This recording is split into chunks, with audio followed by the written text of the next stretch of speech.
Bengaluru rave party కేసులో నటి హేమ చుట్టూ ఇప్పుడు ఉచ్చు బిగుస్తున్న పరిస్థితి కనిపిస్తోంది.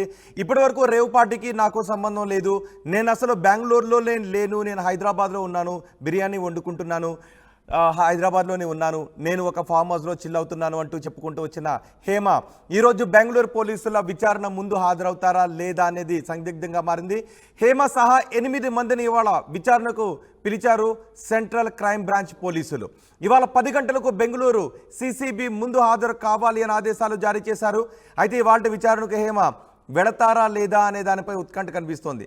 అసలు తను రేవ్ పార్టీకి హాజరు కాలేదు అని చెబుతూ వస్తున్న హేమ తాను హైదరాబాద్ లోనే ఉన్నట్టు పలు వీడియోలను కూడా రిలీజ్ చేశారు. తనపై తప్పుడు ప్రచారం చేస్తున్న వారి సంగతి చూస్తాను అంటూ వార్నింగ్ కూడా ఇచ్చారు హేమ. తన పేరు బయట పెట్టిన బెంగళూరు పోలీసులతో న్యాయ పోరాటం చేస్తాను అని హేమ అంటున్నారు. అసలు ఆ ఫోటోలో ఉన్నది తాను కాదు అని హేమ అంటున్నారు. త్వరలో అన్ని నిజాలు ఆధారాలతో సహా నిరూపిస్తాను అని ఛాలెంజ్ చేశారు హేమ.